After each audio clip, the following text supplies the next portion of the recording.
Dovolte mi privítať vás na 4. webinári Národného pochodu za život, ktorý organizujeme v rámci teda týchto iniciatív našich pro-lifeových. Ja som Tomáš Kováčik a som pro-life a pro-family aktivista. Vítam medzi nami aj moju kolegyňu z prípravného týmu Národného pochodu za život Martinku Bednárikovú. Pekný podvečer. A hlavne medzi nami vítam nášho vzácneho hostia, ktorý prijal naše pozvanie, aby sa s nami podelil o svoje skúsenosti. Máme na ňo veľmi dobré referencie. Je to pán magister Rudolf Valo. Pán Valo, počujeme sa? Áno, dobrý večer. Ďakujem veľmi pekne. Milí priatelia, prajem teda príjemný podvečer. A všetkým vám, nielen pripojeným, ale aj tým, ktorí si tento dnešný webinár budú zhľadať cez záznam. V prvom rade sa chcem poďakovať organizátorom samotného dnešného webinára za možnosť priblížiť tieto citlivé témy a možno vlastnou osobnou skúsenosťou túto problematiku aj z pohľadu učiteľa. Skôr než teda začneme a pristúpime k tej úvodnej aktivite, ktorá tu bola spomenutá, dovolte mi ešte také krátke predstavenie.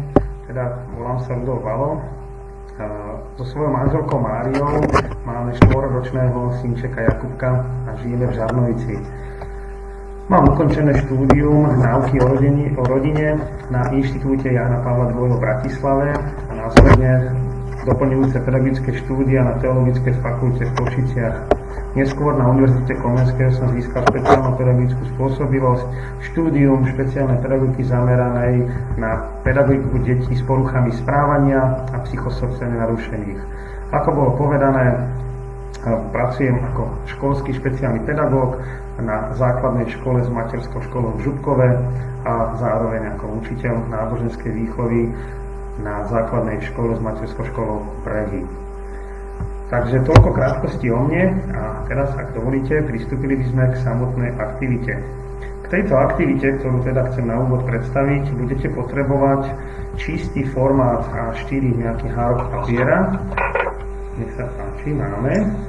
Ja by som teda zároveň chvíľočku asi aj počkal, ak náhodou niekto si naozaj chce túto aktivitu spraviť priamo s nami, alebo aj zo záznamu, bol na to pripravený.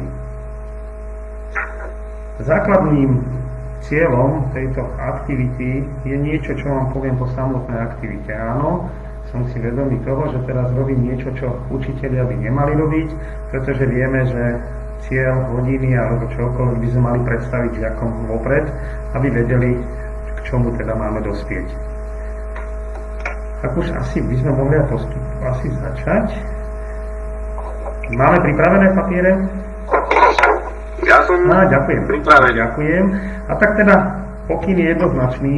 Počas celej tejto aktivity budete mať zatvorené oči, ale poprosím vás, aby ste mali otvorené svoje uši a mysle. Tiež by som možno doporučil ešte mať aj zavreté ústa, aby nás to nelákalo nejakým spôsobom sa vyzvedať, čo ako nechápem, nerozumiem tomu. A ako náhle budete počuť zaplesknutie, tak vás poprosím, aby ste si tie svoje oči zatvorili. Takže začíname. Očka máme zavreté, ďakujem. Vezmite si do rúk pripravený hárok papiera. Preložte papier na polovicu.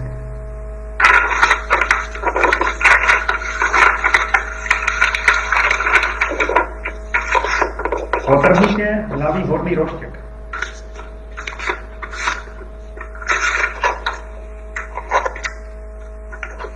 Preložte papier na polovicu.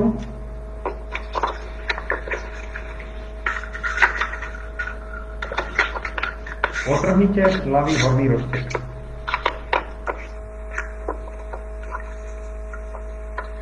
Preložte papier na polovicu.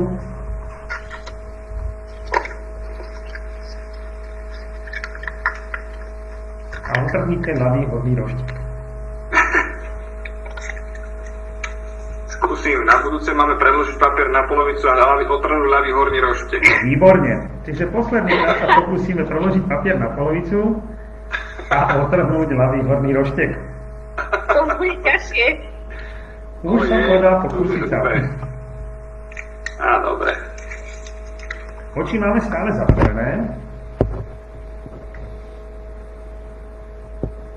Ak už máme, ak sa nám to podarilo, Tak vás teraz poprosím, aby ste to pomaly otvorili, tento svoj výrobok, ktorý ste práve vyrobili. A keď budete počuť opätovné zatlesknutie, tak si môžete otvoriť oči a popozerať sa na tento svoj výrobok.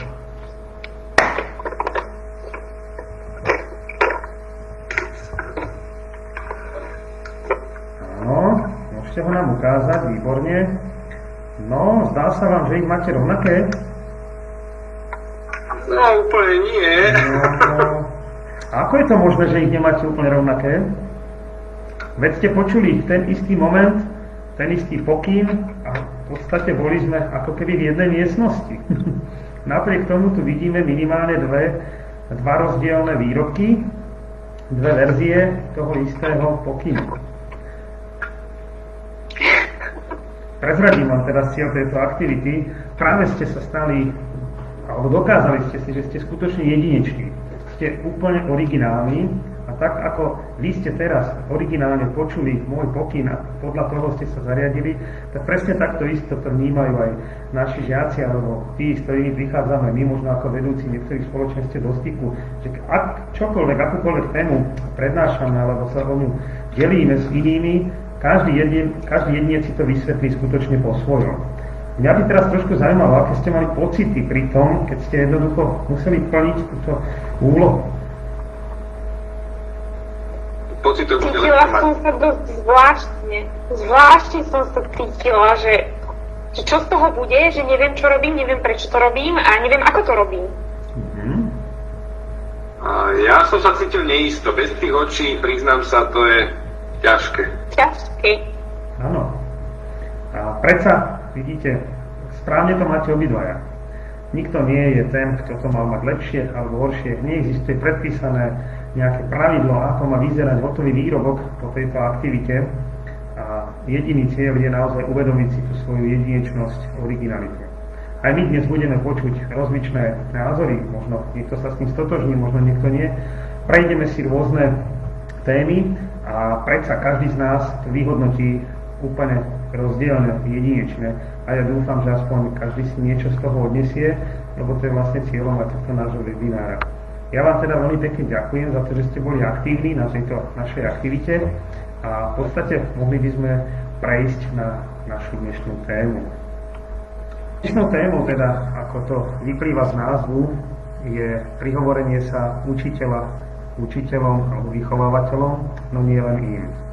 Téma je síce primárne určená tým učiteľom, čo z názvu vyplýva, avšak musíme si byť vedomi jednej skutočnosti, že mnohí učitelia, mnohí z nás, vychovatelia sú a sme zároveň rodičmi, preto táto téma je veľmi vhodná aj pre rodičov, respektíve pre vedúcich rôznych spoločenstiev, ktorí sa aktívne venujú deťom a mládeži, pretože odpovede na otázky na to, čo sa dneska budeme snažiť dať v odpovediach, kladú naozaj všetky deti bez rozdielu.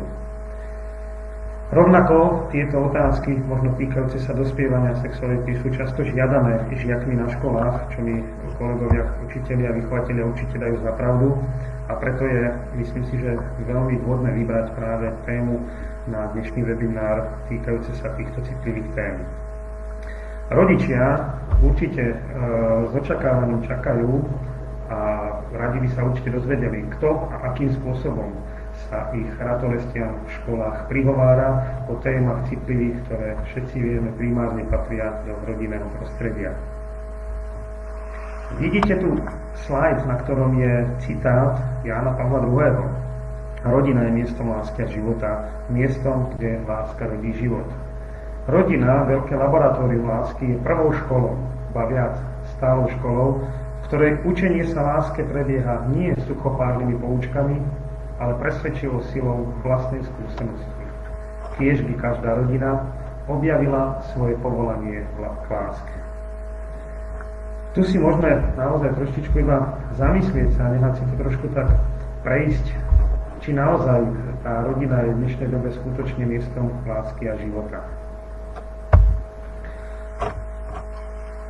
V úvode si povieme niečo trošku teoreticky o rodine, o výchove ako takej všeobecnosti. Veľmi dôležité je uvedomiť si, že rodina je skutočne privilegované miesto života a výchovy. Je to miesto odozdávania pravdy o vzniku života, o dospievaní, o ľudských vzťahoch, o sexualite, o vzťahoch medzi mužom a ženou. Je to vlastne miesto, kde deti a dospievajúca mládež potrebuje dostať neskreslenú pravdu o živote. Preto pretože táto individuálna potreba dieťaťa a dospievajúceho mladého človeka je naozaj naplnená len v rodine. A ak je naplnená, tak môžeme hovoriť o tom, že ide o šťastie pre konkrétne deti, o dôležitú výbavu do ich života. Naozaj, veľkou podmienkou však ostáva láskyplná, podporená a dôverná komunikácia medzi deťmi a rodičmi.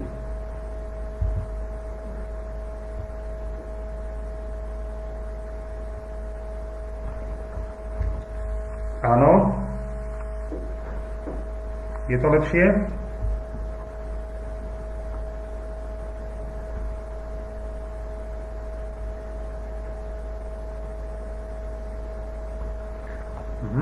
Ďakujem aj ja, áno. A môžeme si byť vedomi toho, že úloha rodiny je teda pri výchove detí a mládeže k zodpovednému a pravdivému pohľadu na dospievanie, manželstvo, rodičovstvo či vlastnú sexualitu prvorada. No prax, výskumy ukazujú, že nie každá rodina je skutočne na túto funkciu dostatočne pripravená. Nie všetkým deťom je umožnené mať to šťastie vyrastať v úplnej a vzťahovo zdravej rodine. Chýba im častokrát hodnovernosť svedectva a samotného príkladu rodičov. Nesmieme zabúdať na jeden veľmi dôležitý fakt, že deti sa učia očami, nie ušami. Deti nepotrebujú neustále opakovanie nejakých pokynov, ale potrebujú jasný príklad. Čiže to, čo vidia, to nasledujú. Toto je naozaj veľmi kľúčové, aby sme si to uvedomili vôbec v celkovom ponímaní výchovy ako takej. Čo s tým máme robiť? No jednoznačne nesmieme ignorovať skutočnosť, že jednou z dôležitých príčin tohto javu je výskyt nefunkčných rodín, ktoré mladému človeku skutočne neposkytujú ideálne pozitívne vzory správania, ale žiaľ ani citovú saturáciu. Ďalšou významnou príčinou je množstvo umelých impulzov, ktorými priemysel sexu mladého človeka priamo na každom kroku zaplavuje. Môžeme to zvalovať na dobu. Častokrát sa stretávame s tým, že dnes je taká doba. No aká je doba? Skutočne žijeme vo svete technologického pokroku. V okamihu pár sekúnd vieme, čo sa deje na opačnej strane Zemegule. No, čo je problém, že často nevieme to, čo sa deje v rodinách našich vlastných, v rodinách žiakov, s ktorými prichádzame do styku. Dokonca nevieme, čo prežívajú tí naši najbližší, čo cítia, čo ich trápi, alebo vôbec čomu sa radujú. Mohli by sme povedať, že ten súčasný technologický svet dokáže síce spájať veľké vzdialenosti, no nedokáže vytvoriť žiadnu blízkosť. A to je, myslím si, dnešný veľký problém. A aká je súčasná ponuka? No viac individualistickej kultúry, nárast egoizmu, individualizmu, hodnoty šité na mieru každému jednotlivcovi, hovoríme o hedonizme, čo je filozofický smer, etické učenie, podľa ktorého je dobro to, čo ľuďom poskytuje rozkoš alebo ich zbavuje utrpenia, respektíve utilitarizmus, kde sa jedná o etickú teóriu, ktorá pokladá za úplné kritérium mravnosti konania jeho užitočnosť na základe uspokojenia tých svojich osobných záujmov. Samotné hodnoty sa relativizujú, čiže nastáva deštrukcia spoločnosti, ide o mravný a morálny úpadok spoločnosti. To, čo bolo donedávna neprípustné, hriešné, sa stáva normálnym, napríklad také spolužitie pred manželstvom. Toto však zo sebou prináša veľké riziko toho, že z pojmu normálne sa časom stane morálne a začneme si túto našu deštrukciu ospravedlňovať už aj morálne. To je veľký problém. Zároveň sa vytvára priestor na pluralitu názorov, čiže nejaké mnohorakosť alebo jednoducho rozmanitosť názorov, čo je však problém aj názorov na život a vznik života, na rodinu, vzťahy medzi mužom a ženou. Všetci sa však zhodneme, že práve hodnoty by mali byť základným a trvalým pojmom spoločnosti.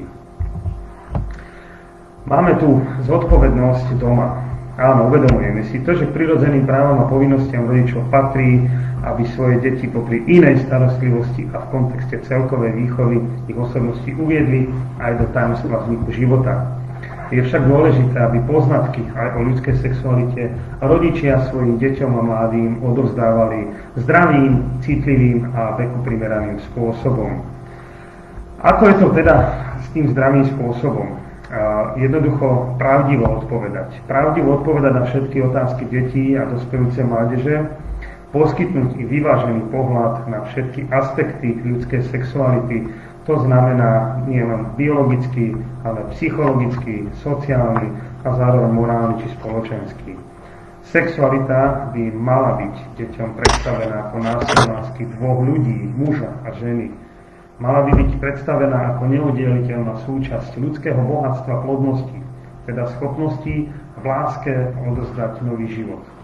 Zároveň sexualita by mala byť chápaná ako priestor pre zodpovedný rast v láske. Citlivým spôsobom.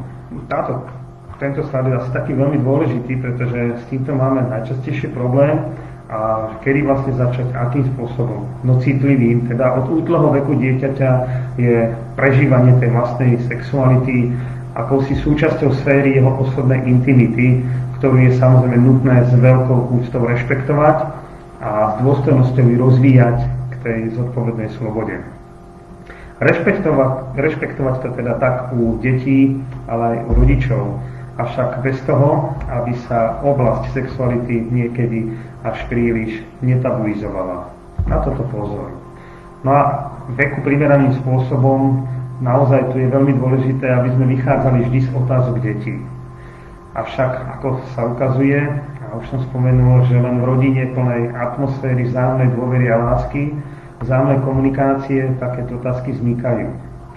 No, musíme si byť vedomi toho, že odpoveď aj na nevypovedanú otázku ohľadne ľudskej sexuality si zaslúži úplne každé dieťa či každý mladý dospievajúci. Nesnažme sa však o zahrnutie dieťaťa alebo toho mladého jedinca prílišným a množstvom informácií, pretože mali by sme skôr viesť o týchto témach dialóg, pretože mali by sme sa zaujímať o to, čo vlastne ten mladý tou otázkou smeruje a odpoveď chce dostať a mali by sme sa skôr pýtať, či mu už poskytnutá odpoveď bola dostačujúca. Zodpovednosť doma je veľmi dôležité uvedomiť si, že o čom tu vlastne ideme hovoriť. Rodičovská povinnosť je skutočne veľmi dôležitá a nič sa na nej nemení napriek meniacemu sa prostrediu a rôznym tým alternatívnym možnostiam, ktoré sú dnes ponúkané. Rodičia potrebujú skutočne viac s deťmi komunikovať a o tých ich problémoch potrebujú sa zaujímať, o ich názor na život, na všetko, čo sa vlastne deje aj k otázkam rodiny, k otázkam dospievania, vzťahov, priateľstva, ale aj v otázke sexuálnej oblasti. Zodpovední rodičia, ktorí s úctou a láskavosťou komunikujú svoje názory a životné postoje či správanie, môžu očakávať, že ich deti a dospelujúci príjmu autoritu. Túto autoritu a ich postoje následne zohľadnia vo svojich životoch. Budú sa pridržať životnej múdrosti svojich vlastných rodičov. No, položme si otázku, kedy teda začať a ako začať. Je veľmi dôležitý čas začiatku. Má to však súvis aj s predchádzajúcim slajdom, keď sme trošku spomenuli otázku autority. Častokrát určite aj vy počúvate, že dnešné deti ako keby strácali úctu voči autoritám a jednoducho, že ich prestávajú rešpektovať. Dokonca, že majú odpor voči autoritám. Je však veľmi dôležité si ujasniť, voči akým autoritám túto úctu a rešpekt strácajú dnešné deti. Voči všetkým? No určite nie. poznáme asi autoritu formálnu, akúsi mocenskú, a potom poznáme tú prirodzenú autoritu. Už je vám určite jasné, že len voči tej formálnej a mocenskej autorite dnes deti prestávajú mať úctu, a dokonca v súvislosti s odporom môžeme hovoriť o tom, že ten vzdor je častokrát výsledok toho odporu. Mocenská autorita sa teda prejavuje krikom, trestami, nejakým hrozbou, ale veľmi zaujímavé je aj to, že pod mocenskú autoritu sa skrýva aj príliš starostlivý, ochranársky spôsob výchovy. Rovnako tam môžeme hovoriť o nejakej akejsi opičej láske zo strany rodičov voči deťom. Toto naozaj sa tiež považuje za formálnu mocenskú výchovu a autoritu, a voči presne takýmto autoritám deti dnes strácajú úctu. Naproti tomu, tá prirodzená autorita, ktorá vyplýva z osobnostných charakteristík, nám umožňuje mať na druhých skutočný a pravý vplyv. Tu už je úplne jedno, či sa jedná o autoritu v rodine, alebo autoritu v škole. My, učitelia, vychovávateľia, vtedy prichádzame do styku s týmito mladými ľuďmi. Každé dieťa či dospievajúci potrebuje vo svojom živote akéhosi sprievodcu, a ktorý takýmto prirodzeným spôsobom sprostredkúva deťom tú realitu, zmysel hodnoty či následný poriadok. Nesmieme zabúdať na to, že prostriedkom mocenskou výchovou, až by som povedal, brzdíme rozvoj zodpovednosti. Naopak, podstatným faktorom pre budovanie zodpovednosti je ten vzťah, ktorý môžeme nazvať, že je rešpektujúci vzťah. A dieťa pre svoj dobrý vývin skutočne potrebuje prirodzenú autoritu.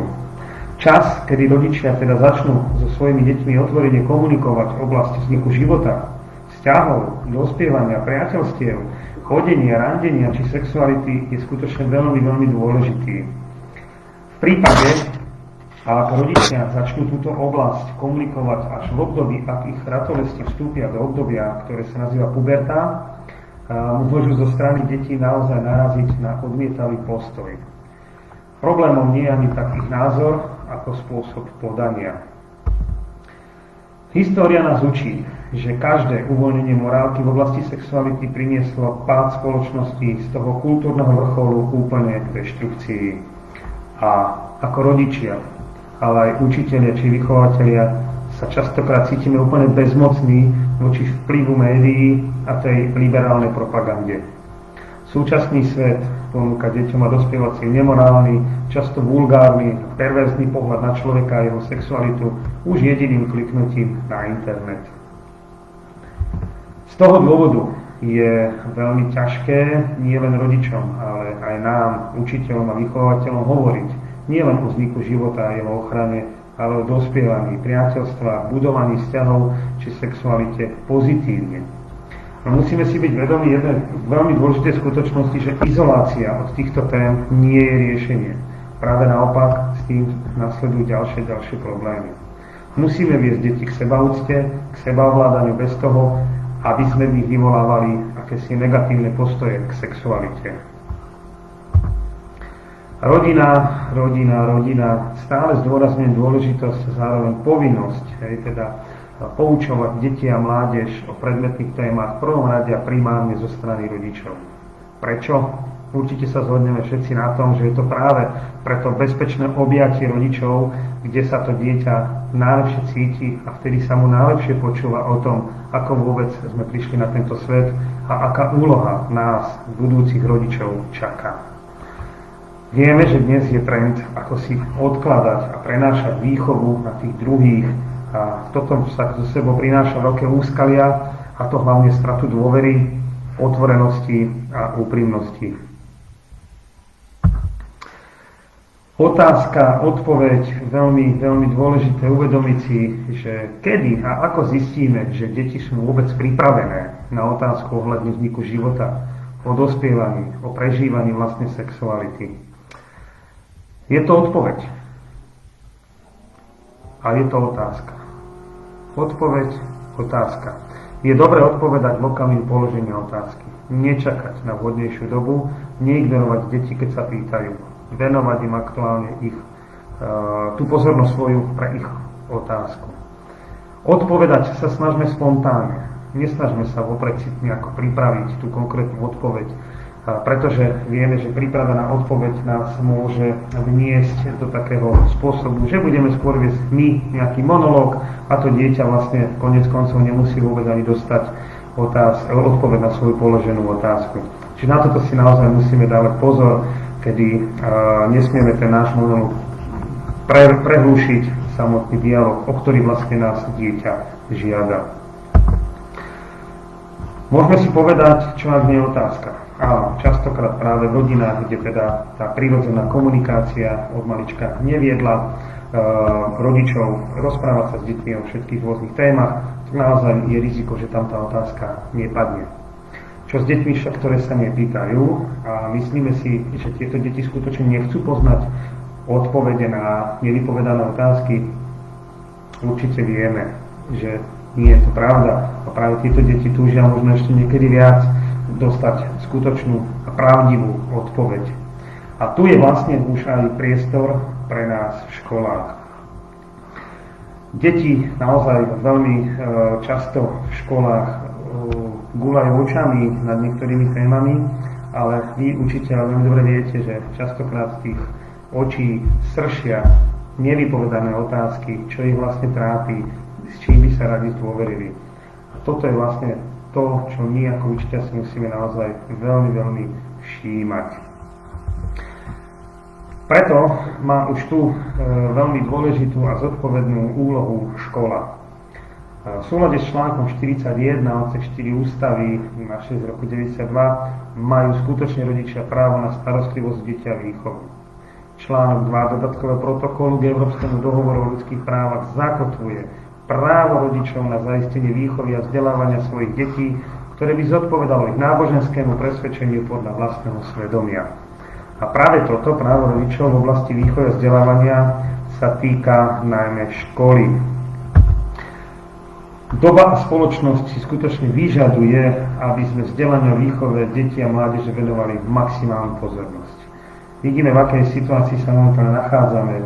Máme dištančné štúdia, kedy chýba ten priamy kontakt nie len s samotným deťom, ale aj nám, učiteľom, pretože my nemáme možnosť aktuálne reagovať na to, čo vnímame, aké pocity prežívajú tí naši zverení mladí ľudia. Zmyslom každej výchovy je pomôcť tomu vychovávanému získať tie osobnostné vlastnosti, ktoré mu umožnia žiť samostatne a sociálne zodpovedne.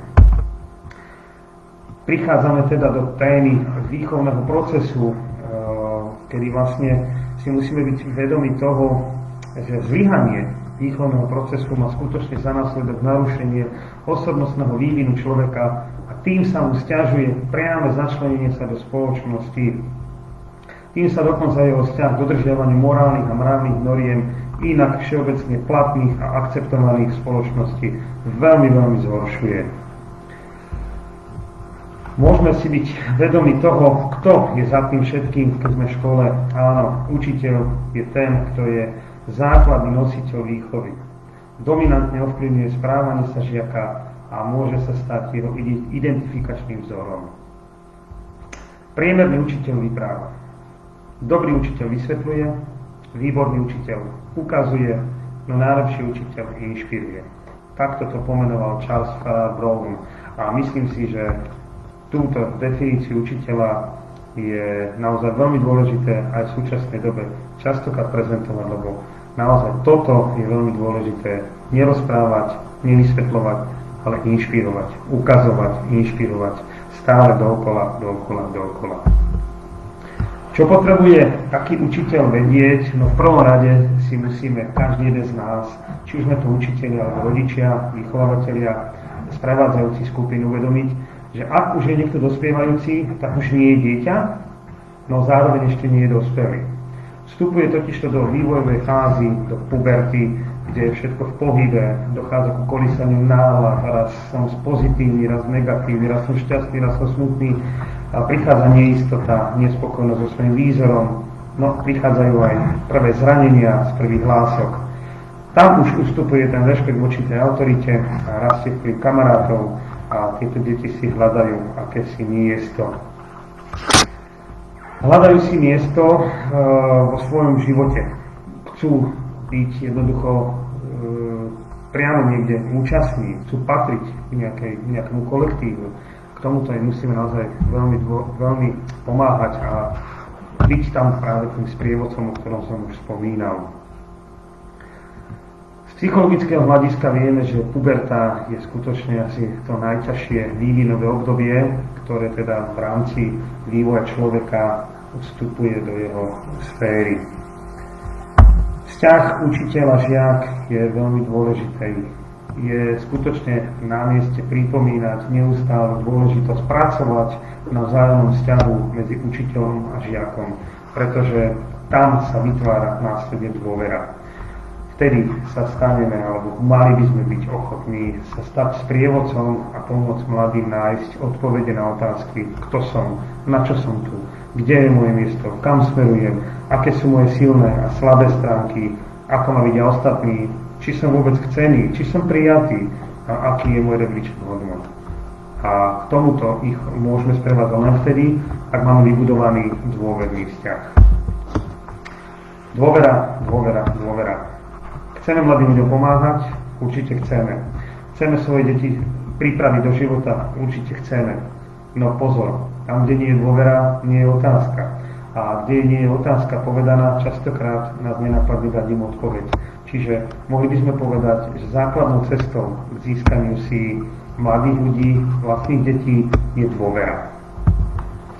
Nesmieme to premeškať, nesmieme premeškať túto úlohu v vývojovej fáze, v ktorej sa nachádzajú, čiže tú pubertu. Mali by sme sa aj venovať, mali by sme s nimi častejšie tráviť čas, venovať sa im. A niekedy naozaj tieto naše deti potrebujú akýsi popud, akúsi motiváciu k uvedomeniu sú toho, čo sa v nich deje vo vnútri, pretože tieto procesy v vývojovej fáze puberty častokrát prechádzajú v podvedomí a sú niekde ukryté. A my sme vlastne tí, ktorí by sme ich mali pomôcť odkrývať tieto tajomstvá, ktorými sa boria. Deti potrebujú, aby im hlavne rodičia hodnomerne a príkladom vlastného života ponúkli životné hodnoty.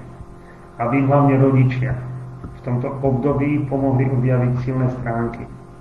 Aby boli často chválení, ocenení. Aby mali možnosť cítiť, že im posilňovaná sebaúcta, sebadôvera, sebahodnotenie. Deti potrebujú to, aby s nimi mal kto vôbec viesť ten dialog. Ale aký? No predsa partnerský, a to hlavne vtedy, keď o to prejavia záujem. Deti potrebujú pocit, že sú chápané, že ich chápeme. Aby sme reagovali na ich otázky vecne a pravdivo. Aby sme im odozdávali ten ucelený pohľad na človeka a na človeka, ktorý je ovládaný 3 sílami, biologickými, duševnými, duchovnými. Na tej biologickej sfére sú to tie síly, ktoré sú naozaj možno najviac viditeľné, najviac potrebné, a to sú tie základné biologické potreby, aby to dieťa v tom puberte malo dostatok spánku, aby tí chlapci hlavne mali dostatok prísunu jedla, pretože potrebujú vyvíjať tú svoju energiu, ale aby mali aj jednoducho to fyzično kde vybiť. Potrebujú však aj dozrievať a mať ucelený pohľad na oblasť duševná. To je oblasť práce s citmi, pocitmi, emóciami, aby to vedeli nielen pomenovať, ale naučili sa s nimi pracovať. A v konečnom dôsledku sú to tie tretie sily, to sú duchovné sily, ktoré v podstate môžeme hovoriť o tom, že sú to sily, ktoré nás formujú, ktoré sú za nimi stoja hodnoty, ale aj kultúra, umenie, či skutočne aj náboženstvo. Deti potrebujú, aby sme im skutočne predstavili aj manželstvo ako trvalé, jednotné, zvláštne, ale krásne spoločenstvo. Trvalé, vernosť, jednoducho. Jednotné, to znamená, že jeden muž, jedna žena po celý život. Že je to zvláštne, áno, 2 úplne odlišné bytosti, ktoré si žili svoj život so svojimi výchovnými procesmi, sa stretnú, vytvoria spoločenstvo, ale naozaj krásne spoločenstvo. A to môžem potvrdiť nielen ja, ale určite aj vy všetci, tí, ktorí žijeme v manželstve, že je to naozaj jedno veľmi krásne spoločenstvo. Deti však potrebujú, aby sme neodozdávali len informácie, ale hlavne životný postoj, akýsi vlastný príklad. Pozor, odozdávať len informácie o vlastnej sexuality však nestačí. Úlohou nielen rodičov, ale aj nás, učiteľov či vychovateľov, je príkladom tej vzájomnej úcty a rešpektu, toleranciou a postojmi trpezlivo odozdávať svojim zvereným deťom hodnoty. Mali by sme ich naučiť, že sexualitu dokáže ovládať len láska a že je nutné si ju chrániť. Čo nám pomáha chrániť lásku, je čistota a stud. Podľa biskupa Andreasa Louna existujú dve sily, ktoré teda dokážu chrániť lásku, a to je čistota a stud. Obe sú aktívnymi ochrancami intimnej sféry človeka, pričom čistota, jej druhá stránka, je vernosť a stud ako hanblivosť. Čistota, môžeme hovoriť, že ide o vnútorný postoj človeka, ktorý bráni zneužitiu sexuality, chráni dôstojnosť človeka. Stud alebo hanblivosť pomáha zas človeku, aby sa nestal obeťou žiadostivej túžby druhého. Je to zároveň prejav úcty k sebe samému, ale aj prejav úcty k tým druhým. Rovnako sa týka oboch pohlaví, pričom u žien je to hlavne oblasť obliekania a provokácie a u mužov je to častokrát spôsobené tým slovom alebo vyjadrením alebo aj postojom. Naproti tomu máme žiadostivosť, čo sa jedná o nejakú nezriadenú sexuálnu túžbu, ktorá je zbavená lásky. V škole. No dobre, ale kedy, kde a ako? Sexuálna výchova? Nie, áno. Častokrát sme na vážkach. Sexuálna výchova ako predmet na školách neexistuje. A ani sa na školách nevyučuje. Povedal by som, že našťastie. A prečo? Pretože slovenská spoločnosť pre plánované rodičovstvo dodala pred pár rokmi na každú základnú školu metodickú príručku sexuálnej výchovy na 2. stupni základných škôl. Ich autormi sú Lenka Rovňáková a manžel Šikovci. Táto metodická príručka v podstate stále je na školách. V mnohých prípadoch sa k tejto metodickej príručke učitelia uchyľujú, pretože vnímajú to ako dobre vypracované aktivity, dobre vypracované pracovné listy. A prečo by sme si nepomohli a vymýšľali teplú vodu, keď teplá voda na škole je? No musíme si byť vedomi toho, že jednoducho mali by sme poznať obsah, mali by sme poznať úplne celé vnímanie aj autorov, ich pohľad na vznik života, na bioetické otázky. Častokrát práve táto metodika ponúka veľmi nevhodný obsah. Nerešpektuje vôbec jednotlivé fázy vývoja ľudskej sexuality a dokonca ich narúša. Priamo povzbudzuje v mnohých prípadoch mladých k aktivite pohlavnej.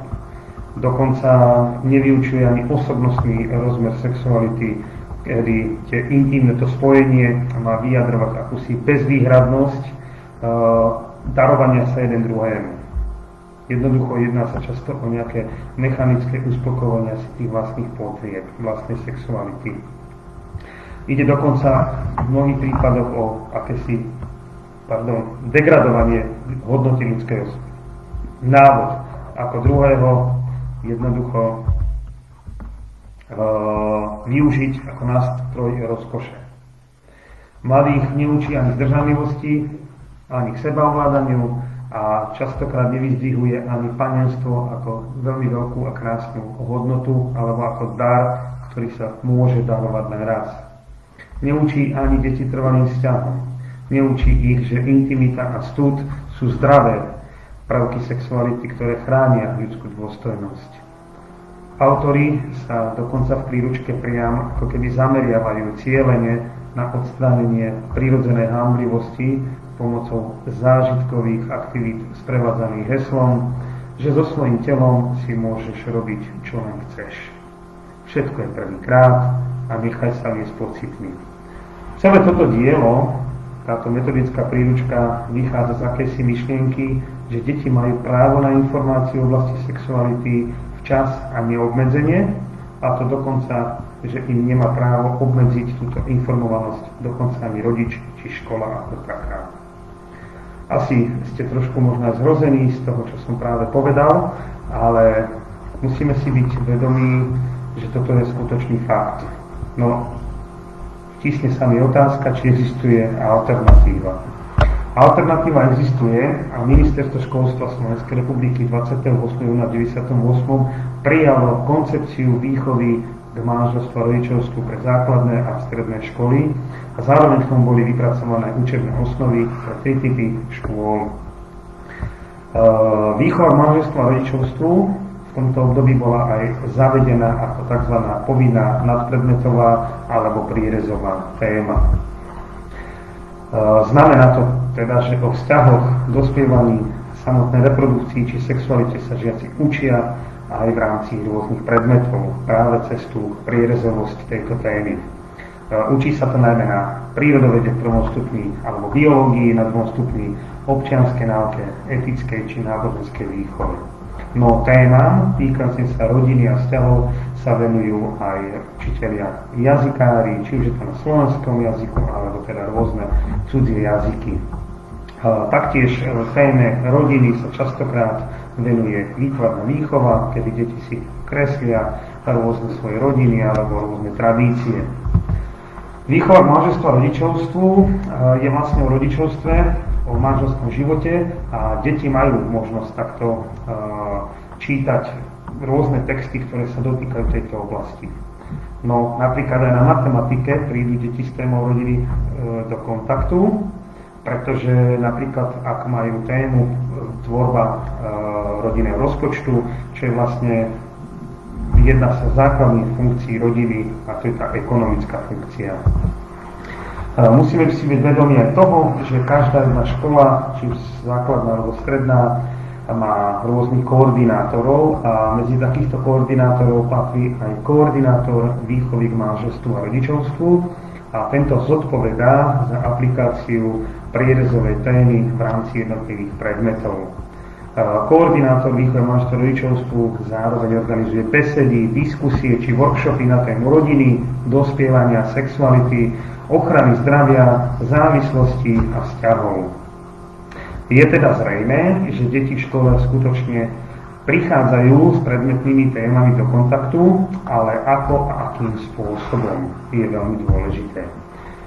Žiaci v tých vyšších ročníkoch, teda najmä toho 6. ročníka, výnimočne už aj mladšie ročníky zvyknú mať niekedy túžbu otvoriť tému, ako je puberta, ako je zaľúbenie, vzťahy, chodenie, ako je to získať si kamarátov. Deti sú prirodzene zvedavé a toto je fakt. Výchova k manželstvu a rodičovstvu však nie je o sexuálnej výchove. Ide naozaj vynikajúci možnosť podrobne a hlavne systematicky sa venovať jednotlivým témam a deti tak prirodzeným spôsobom môžeme viesť na tej ceste do toho sveta dospelých. Skutočne hovorím z vlastných skúseností, kedy, ako som spomenul, cez 5 rokov som sa venoval výchove k manželstvu a rodičovstvu, z toho 4 roky priamo ako téme predmetu, ktorý bol zaradený ako povinný predmet v rámci všetkých ostatných predmetov a teda žiaci mali možnosť raz týždenne mať celú jednu vyučovaciu hodinu výchovu k manželstvu a rodičovstvu. Deti majú postupnými krokmi možnosť dostávať odpovede na svoje otázky, či už o vzniku života, o výchove, rodine, vzťahoch, priateľstve, dospievaní, ale aj o prvých láskach či sklamaniach, o nebezpečenstve závislosti, o zodpovednosti za seba, za druhých, o úcte k vlastnému telu, o láskavosti, zdržanlivosti, o tolerancii a rôznych iných sociálnych zručnostiach. Koordinátor výchovy manželstva a rodičovstva zároveň usporadúva rôzne besedy s odborníkmi, lekármi, právnikmi a rôznymi inými. A tu je veľmi dôležité poznať, koho ja ako koordinátor výchovy manželstva a rodičovstva pozývam prednášať rôzne témy svojim žiakom. Mal by som poznať, kto príde, aký je jeho hodnotový rebríček, či je to človek, ktorý zdieľa či už pro-life názory, alebo pro-choice, to sú kultúra života versus kultúra smrti, aký má názor na antikoncepčnú politiku, aký má názor na boj proti HIV a AIDS, a či poznať jeho názor napríklad na zdržanlivosť, panenstvo. Toto sú veľmi dôležité oblasti, ktoré by sme mali ako koordinátori poznať a až následne rozhodnúť, či takéhoto človeka vôbec pustím medzi svoje deti. Deti sú teda skutočne zvedavé, žijú však v reálnom svete, kde je téma sexuality a sexu prezentovaná častokrát ako forma relaxu, ako nejaký pôžitok. A práve toto je ten moment, prečo sú deti zvedavé, lebo je to úplne prirodzené. Z každej strany sa to na nich šíri a tak jednoducho potrebujú dostať odpoveď na svoju aj nevypovedanú otázku. Musím zdôrazniť, že týmto témam sa nevyhýbajú len deti, ktoré absolvujú výučbu na cirkevných školách a naozaj z vlastnej skúsenosti viem, keďže som napríklad chodil aj medzi birmovancov do rôznych skupiniek venovať sa téme dospievania sexuality, tak tieto deti naozaj rovnako prežívajú svoju vlastnú sexualitu presne tak ako každé iné dieťa. Aj oni túžia po odpovedi na svoje často nevypovedané otázky, túžia poznať odpoveď na otázku, ako si budovať zdravý vzťah a ako sa jednoducho správať, keď chcem s niekým začať chodiť, randiť, no nevyhnú sa skutočne ani otázkam o sexualite. Mali by sme teda pomôcť dostať deti k skutočnej odpovedi aj k oblasti, ako je homosexualita, ako je masturbácia či pohlavný styk alebo pornografia. Toto sú naozaj témy, ktorými sa deti boria práve v tom období puberty a častokrát nedokážu dostať adekvátnu odpoveď na svoju možno často hanblivosťou zakrytú otázku, ale práve my sme tí sprievodcovia, ktorí by sme mali pomôcť odkryť aj tieto témy a v prípade, že sa na to opýtajú, tak mali by dostať jednoznačnú odpoveď.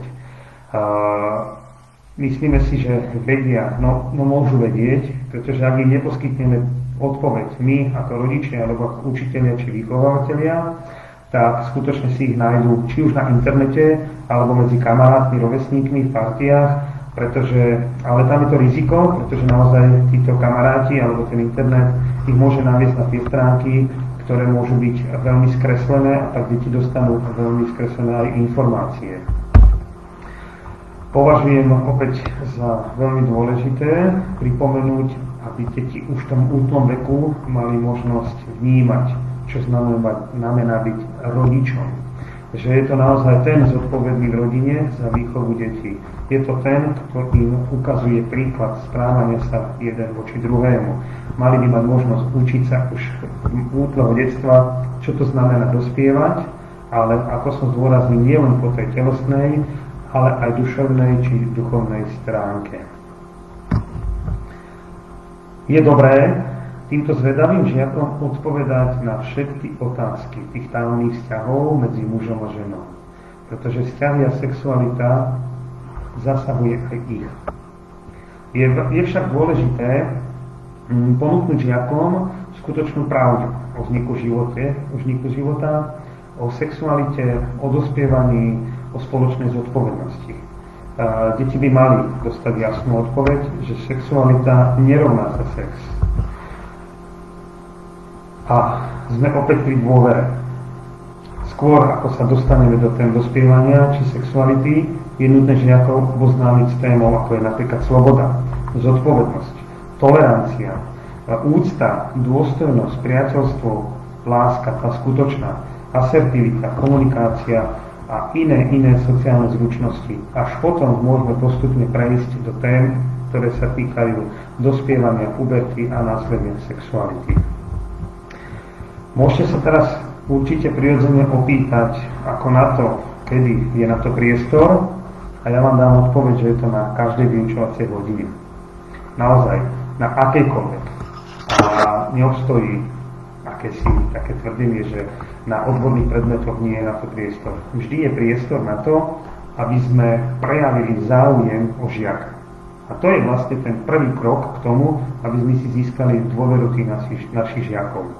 Mali by sme ich povzbudiť za to, že mali odvahu a vôbec záujem opýtať sa na to, čo ho práve zaujíma. Nemali by sme ho odbiť jednoduchou frázou: dneska nemám na to čas, musíme sa venovať téme, ktorú mám teraz pripravenú a toto si rieš niekde inokedy alebo po obede. Skôr by sme mali vysvetliť, že sa s ním veľmi radi o takýchto témach porozprávate a možno mu navrhnite možnosť ostať po vyučovaní, respektíve vyjadrite verejne možnosť ostať aj ostatným žiakom a chcú sa k týmto témam venovať. Taktiež im môžete navrhnúť niektorý iný deň, alebo tzv. Triednickú hodinu, alebo inú hodinu, ak teda nie ste triedni, že viete ochotne prísť medzi nich. Dohodnite sa, že z budúcej hodiny odkrojíte kúsisko a povenujete sa práve tým témam, o ktoré v tej triede záujem. Pozor, tu však musíte si byť vedomí toho, že túto dohodu alebo tú ponuku, ktorú ste povedali, musíte za každú cenu dodržať, aj keby od vás niekto iný niečo chcel, a naozaj venovať im ten čas. Oplatí sa to, získate si ich a pamätajte si ale jednu a veľmi dôležitú vec: bez dôvery nie je otázok. Čiže ak nebudete mať vybudovaný dôverný vzťah, tak tie deti, hoci sa budete snažiť, aby vám ostali na nejaké hodine, tak tie otázky častokrát nevypovedajú, pretože necítia dôveru. Máme aj iné možnosti. Máme zapojiť v rámci vyučovania akékoľvek aktivity, ktoré sú zamerané na budovanie vzťahov, kooperáciu, riešenie konfliktov, otvorenú komunikáciu, asertívnu komunikáciu. Môžete používať tzv. Dokončovanie začatých vied alebo celého príbehu, budovať sebaúctu, dôveru, naučiť sa deti zdieľať sa, tzv. Hraných kruhoch to môžete robiť, aby teda naučili sa deti pomenovať svoje emócie, s čím prichádzajú do školy, aby to je veľmi dôležitý krok do budúcna, aby vedeli odhaliť to, čo prežívajú. Taktiež môžete budovať rešpektujúci vzťah, akúkoľvek komunikáciu, neverbálnu, verbálnu. Môžete zapojiť rôzne tréningy, sociálne zručnosti, hranie roli, to majú veľmi radi deti, sú mi skúsenosti povedať, že v podstate, keď sme preberali napríklad asertívnu komunikáciu alebo akékoľvek iné témy, ktoré sa bavíme o komunikácii, tak tieto deti úplne s radosťou prežívali to, že môžu si hrať rôzne roly, či už z pozície dospelého voči deťom, alebo teda úroveň hrania scénok ako manželia. Asertívny prístup, schopnosť výberu, schopnosti povedať nie. Toto je veľmi dôležité, aby sa deti naučili už v ranom veku o tom, akú mať schopnosť povedať nie. Na to sú tiež veľmi dobré aktivity a naučia sa povedať nie alkoholu, nie cigaretám, nie drogám a neskôr budú mať tým pádom schopnosť povedať aj nie nechcenému sexuálnemu splynutiu. Taktiež sa snažíme budovať v žiakoch úctu k životu.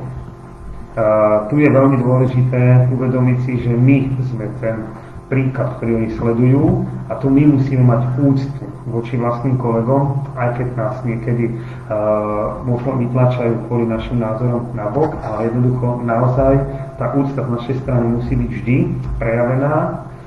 Úctu k ostatným žiakom, každému žiakovi, aj tomu, o ktorom niekto rozpráva, že je zlé to dieťa, alebo že to zlý žiak. Z vlastnej skúsenosti chcem doporučiť nevnímať žiaka ako zlého, pretože žiadne dieťa, žiaden žiak nie je zlý. Zlé môže byť jeho správanie, zlá môže byť výchova, zlý môže byť postoj a prístup. A tu si môžeme každý povedať, kde je to naše miesto. Či už ako rodičia alebo samovýchovateľe deti sú zodpovední za tú oblasť výchovy, za správanie je samotné dieťa zodpovedné, ale za postoj a za prístup k tomuto mladému človeku či dieťaťu preberáme zodpovednosť my. Takže v tejto oblasti vieme veľa pomôcť rodičom, keď budeme im ponúkať iný príklad, ako je príklad hádok, naozaj zdôrazňujem tú úctu k tým našim kolegom. Taktiež veľmi dôležité, aby sme učili deti vnímať úctu k prírode, vnímať jedinečnosť a originalitu každého.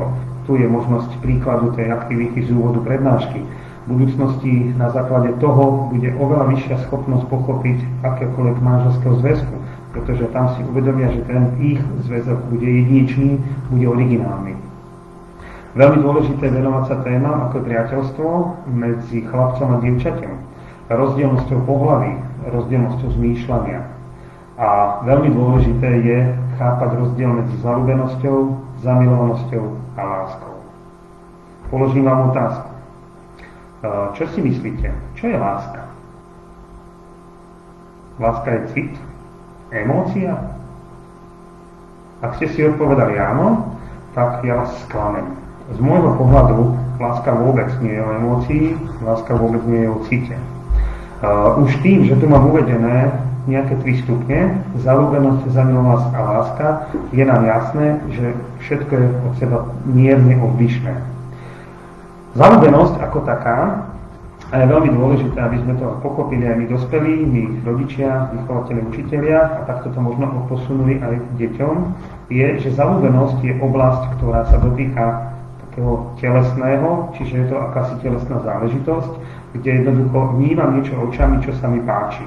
O zaľúbenosti môžeme hovoriť naozaj v širokom spektre, môžem si zaľúbiť dokonca rýchle autá, motorky, môžem ľúbiť napríklad a mať zaľúbený byť do obrazu, na ktorý sa chodím do nejakej galérie rád pozerať, alebo do hudby, ktorú rád počúvam. Tu hovoríme vyslovene o tej telesnosti, tej telesnej stránky človeka.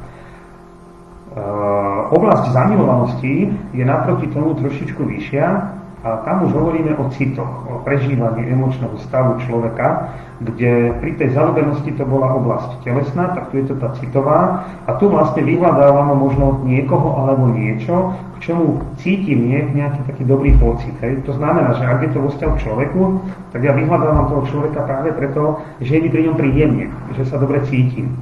To isté sa opäť môže diať aj vo vzťahu napríklad k umeniu. Napríklad idem do divadla alebo naozaj v tej galérii a tam sa dobre cítim pri tom ktorom obraze, pri tom divadelnom predstavení alebo hudbe. Oboje, aj zaľúbenosť, aj zamilovanosť, sú tak z časti egoistické. A to z toho titulu, že ja túžim niečo vidieť v tej oblasti zaľúbenia, alebo ja túžim niečo cítiť v tej oblasti zamilovanosti. No, nebojte sa, nie je to vôbec zlé a tu môžeme hovoriť o akejsi demoverzii k skutočnej láske, ku ktorej má to viesť. Samozrejme, tá skutočná láska obsahuje aj tieto dve formy, či už je to zaľúbenosť, alebo je to zamilovanosť. No, teda, keďže láska nie je cit a emócia, čo to teda je? Láska je bytostný postoj človeka, láska je rozhodnutie. Ja totiž to nemilujem preto, že to momentálne cítim, ale milujem preto, že som sa milovať rozhodol. Pretože povedzme si úprimne, že aj v manželstve vzniknú niekedy akési čierne škvrnky, to znamená, že máme na niečo odlišný názor a môže vzniknúť nejaká hádka. No vtedy cítime lásku? Vtedy cítime príjemnosť? No určite nie.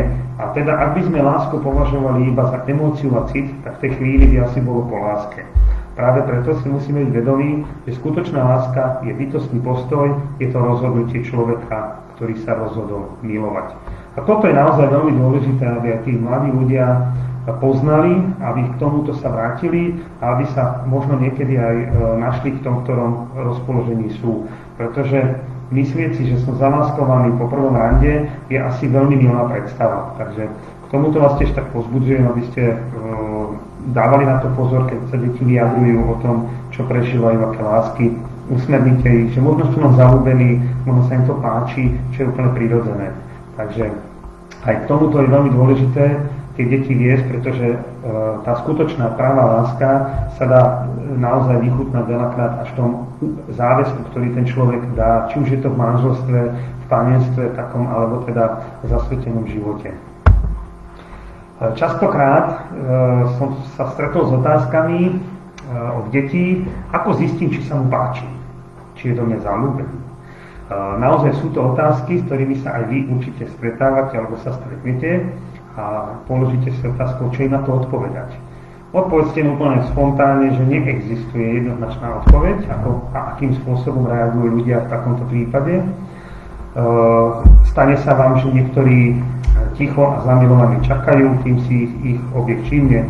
To kľudne môžete povedať deťom. Taktiež, že niektorí tým svojim pocitom nerozumejú a paradoxne k tomu vytúženému cieľu, tomu človeku, ktorého akože majú milovať, sa správajú veľmi nepríjemne a podráždené. Veľmi dobre vieme, hlavne my muži, v čase, keď sme boli v tom veku puberty, že toto je práve tá oblasť naša, že keď sa nám páčilo nejaké dievča, tak jednoducho sme nevedeli spracovať tie svoje emócie a pocity a veľakrát boli možno až hrubí k týmto dievčatám. Preto to hovorím, pretože vlastnou skúsenosťou s tou našou prvou láskou môžeme si veľmi rýchlo získať srdcia tých našich detí a to je tiež taký recept, ktorý dávam, že na získanie dôvery častokrát povedzte o svojich pocitoch. Kľudne povedzte nejaký prvý zážitok, kedy ste sa vy zalúbili možno na výlete, na tábore, alebo ste sa možno buchli do spolužiačky, spolužiaka, ako ste to prežívali. A deti to naozaj ocenia a veľmi je dôležité, aby sme sa naučili pred deťmi vyjadrovať a komunikovať svoje city. Empatia, otvorenosť a uznanie, to sú také kľúčové vlastnosti, ktorými sa ja v živote riadím a preto vám ich dávam tak do pléna, pretože ak tieto vlastnosti máte a deti ich vnímajú, tak je to veľmi, veľmi dôležité pre nich, pretože je to krásny príklad toho, ako sa stať zodpovedným, empatickým, otvoreným, čiže úprimným a zároveň človekom, ktorý dokáže uznať hodnotu druhého človeka. Dokáže uznať jeho dôstojnosť, úctu a dokáže tolerovať aj jeho možno chybičky. Veľmi dobré je tiež, aby deti vnímali to, že my vieme pracovať s vlastnými emóciami. Musíme si byť vedomi toho, že naše deti od malička vnímajú postoje svojich rodičov, ale paradoxne aj nás, učiteľov či vychovávateľov, naše správanie sa jeden druhému. Deti všeobecne vnímajú svet okolo seba ako otcovský alebo materinský, materský, teda vnímajú farbu a tón hlasu, jeho intenzitu, to, ako je na nich hovorené. Vnímajú tú autoritu rodičov, len z učiteľov, ako som spomínal, nie len tú mocenskú, ale tú prirodzenú. Určite vieme, že práve tá prirodzená autorita je ten najkrajší príklad a postoj k tomu, aby sme si aj získali tie deti. Vnímajú zároveň našu vzájomnú priazeň. Dnes nemôžeme, lebo máme tie rúška, ale tie úsmevy aj cez tie oči vieme dať. Často kývajte deťom na chodbách, keď ich stretnete. Lenže deti potrebujú vidieť aj to, ak sme nahnevaní, prečo sme nahnevaní, ale potrebujú vidieť a zažiť aj to, ako sa dokážeme zmieriť. Možno s kolegom, s ktorým sme si niečo nesadli. Slovo. Áno, veľmi, veľmi dôležité je to uvedomiť si, že deti veľmi citlivo vnímajú a reagujú na to, čo ich autority hovoria o druhých ľuďoch. Ako sa teda my vyjadrujeme o niekom v prítomnosti detí. Ako a aké výrazy používame. Všímajú si paradoxne to, akým spôsobom nazývame aj jednotlivé časti tela. Mali by sme si dať veľmi veľký pozor na to, aby sme s prepáčením zadok nenazývali riť pred deťmi, pretože toto tie deti veľmi rýchlo aplikujú do svojho slovníka a následne používajú. Nehovoriac o následnom zneužívaní vulgarizmu, pomocou vulgarizmu pohlavného ústrojenstva človeka. Je to v podstate najväčšia, by mala byť najviac a najcitlivejšia ochrana intimity a my to častokrát veľmi vulgárne pomenovávame. Taktiež potrebujú vnímať prejavy láskavosti, slova povzbudenia, slova uistenia, používanie akýchsi zázračných slov aj z našej strany ako strany dospelých. Toto sú tie príklady, ktorými sa deti učia. Nie im o tom rozprávať a nepoužívať, ale naopak nemusíte hovoriť, musíte to deti robiť, stačí, keď to budete robiť a automaticky to budú robiť aj oni. Dá sa ešte nejakým iným spôsobom dostať k otázkam žiakov? Tu je napríklad taká pomôcka, akým spôsobom by ste to mohli docieliť. Použite kľudne schránku dôvery, kde budú mať žiaci možnosť anonymne vložiť akési lístočky s otázkami, kde už máte trošku možnosť aj sa pripraviť, ale opäť pozor na ten monológ, ktorý som spomínal, malo by to byť v dialógu. Žiaci chcú diskutovať, chcú mať zažiť možnosť brainstormingu. Ak nie je samostatný predmet, čo predpokladám, že asi na nových školách ešte stále nie je, tak ponúknite deťom krúžok. Nemusíte ho nazvať veľmi rád. Nazvite ho akokoľvek ináč. Cesta životom, nazvite ho umenie života, umenie lásky, ako sa stať dobrým dospelým, akokoľvek alternatív je strašne veľa a možností je ešte viac. Organizujte časté stretnutia, môžete to úplne oddeliť tému chlapcov, skupiny dievčat a tam pomaličky rozoberať niektoré témy. Toto sú naozaj veľmi časté, tieto skupinkovanie a je o to veľký záujem. žiaci vnímajú to, že ste kvôli ním schopní odkrojiť si a obetovať zo svojho drahocenného času, ktorý naozaj dnes častokrát nemáme, alebo iba sa o to snažíme ospravedlniť. Vráti sa vám to veľmi dôverou, veľmi podstatne, a to tá dôvera tých detí. Ďalšia osvedčená metóda je pozrieť si so žiakmi filmy. Napríklad konkrétne ponúkam film Bella, určite poznáte mnohí. Jose sa dozvedá, že Nina je tehotná. Chce ísť na potrat, pretože nechce priviesť dieťa na svet do takej bezútešnej situácie. Jose zase veľmi túži po dieťati kvôli starej rane, ktorú zažil pri havárii. A nechá sa Nina odhovoriť od potratu. Už len samotná prvá otázka, ktorú ponúknete takýmto spôsobom deťom pred filmom, ich nutí k tomu, aby so záujmom sledovali celý film. Je to vhodný film tak od toho 9. ročníka. V prípade, že máte veľmi dobrý vzťah, tak už aj v tej 8. je možnosť tento film pustiť a s deťmi potom následne v podobe brainstormingu viesť dialog a snažiť sa vnímať tému, rozhodnúť sa pre život alebo pre potrat. Taktiež veľmi krásne 12-minútové video o vzniku života je veľmi úžasné a je krásne doprevádzané dramatickou hudbou. Toto video, keď pustíte, tak v priebehu naozaj 12 minút deti majú možnosť vidieť komplet vznik života samotného počatia až po od samotnej ovulácie až po pôrod. Takže je to úžasné a tým spôsobom opäť máte možnosť vojsť do témy vzniku života.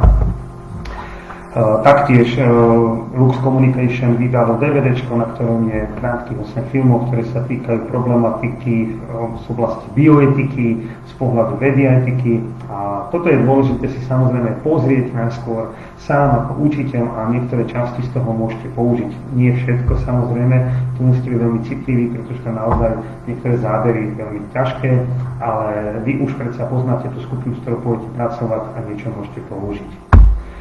Ďalšia veľmi dobrá kniha od autora Ramona Lucasa zo Spolku svätého Vojtecha je Bioetika pre všetkých, naozaj uvedomenie si hodnoty ľudského života. A kto si to uvedomí, tak sa môže vyhnúť zásadným otázkam, či je dieťa darom, alebo je to produktom, ktorý sa vyrába. Naozaj veľmi dobrá kniha, ktorá pomôže zdravým spôsobom a veľmi jednoducho vysvetliť ťažké bioetické otázky, o ktoré paradoxne žiaci častokrát prejavujú záujem. Tweetuj s Bohom, pútavý názov knihy, ten samotný naznačuje, že publikácia určená predovšetkým mladým a tu naozaj sú otvorené nové obzory a pohľady na tie najdôležitejšie otázky, nielen kresťanskej viery, ale zaujíma sa aj témami, ako sú potrat, eutanázia, či umelé oplodnenie, klonovanie, a pretože s týmito témami sú častokrát naši mladí konfrontovaní vo svojom bežnom živote.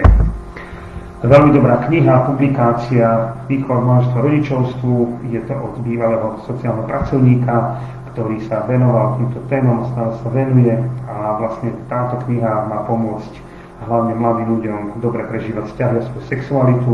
Táto brožúrka je vhodná teda pre dospievajúcu mládež, ale aj nás, rodičov, učiteľov, vychovateľov, katechetov, snúbencov, takisto pre animátorov vedúcich rôznych skupín, ktoré sa venujú mladým ľuďom. Naozaj sú nezhrnuté všetky hlavné témy týkajúce sa vzťahov a sexuality. Teológia jej tela, jeho tela, vynikajúca kniha, taktiež doporučujem, ktoré vysvetľuje tajomstvo, čo znamená byť mužom a ženou vo svetle teológie tela, a to v jazyku prístupnom dospievajúcej mládeži. Naozaj odkrýva hlbokú realitu, na ktorú mužské a ženské telo ukazuje a vysvetľuje, ako žiť zdržanlivo a naplniť lásku k opačnému pohľaviu. Vychádza z tej veľkej teológie tela od Jana Pavla II.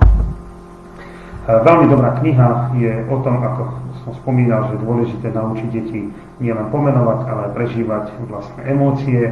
A táto kniha najskôr popisuje krajné postoje k emóciám, kedy človek úplne tak podlieha, alebo naopak vôbec ich nepripúšťa. Potom však autorka v tejto knihe ukazuje, ako zvládať svoje emócie zrelým spôsobom. Sú tam aj rôzne aktivity.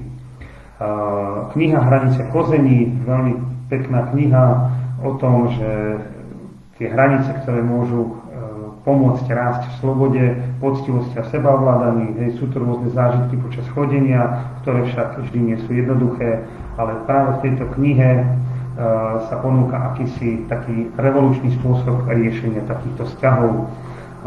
Takže tiež veľmi dobrá kniha pre mladých. 5 levelov sexuality. Paradoxne túto knihu napísal kňaz a teda on pôsobí medzi mladými, jasne a zrozumiteľne reaguje na aktuálnu problematiku. Čiže naozaj aj my, kresťania, sme za takú akúsi sexuálnu výchovu, ale v kvalitnom a širokom rozmere, a to takým spôsobom, ako si to tento vzácny dar sexuality skutočne zaslúži. Túto knihu doporučujem pre mladých ľudí, je to naozaj nový postoj k randeniu, zalúbenosti a intimným vzťahom. Joshua Harris, vynikajúci autor. Tu máme niektoré zdroje, ktoré boli použité v dnešnej prednáške. Ja by som vám teda v tejto chvíli chcel poďakovať a ponúkam možnosť nejakých otázok, ak vás niečo zaujalo. Takže nech sa páči s nimi. Áno, ďakujem vám veľmi pekne, že bolo to hodnotné, vyčerpávajúce a vy ste tu nám nechali zobrazený taký ten slajd, ktorý je asi taký veľmi jeden z tých najdôležitejších. A pozeral som nejaké otázky, či sú, ale predtým, ak teda tam nejaké nájdeme v našej diskusii na tom Facebooku, na ktorom to aj vysielame, tak ja by som si dovolil, viete, táto téma je veľmi taká háklivá.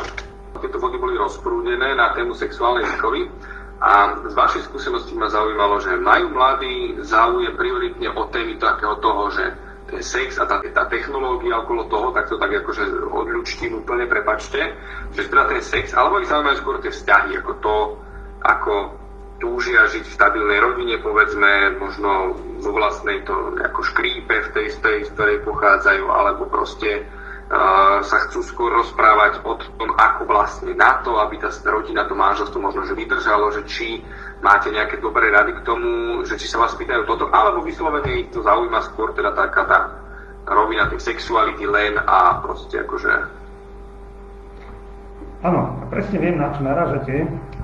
Skutočne väčšinou sa tie deti naozaj pýtajú práve že na utúženie vzťahu, na vytvorenie si harmonického spoločenstva, možno chlapca s dievčaťom a neskôr teda prežívať túto svoju vzájomnú priazeň a lásku v tom trvalom a pevnom manželstve. Paradoxne aj deti, ktoré sú z detského domova, pretože s takými som častokrát prichádzal do styku, túžia po harmonickej a stabilnej rodine. A hoci ten príklad tej skutočnej vlastnej rodiny nezažili ako pozitívny, práve my, možno vychovateľe, učiteľe, môžeme ponúknuť cez to naše správanie a možno aj cez takéto témy krásny pohľad na to trvalé hodnotné manželstvo, aj napriek tomu teda, že mali tú skúsenosť úplne opačnú. Čo sa týka ďalších otázok, tak naozaj najčastejšie sú to otázky, ako si získať chlapca zo strany dievčat.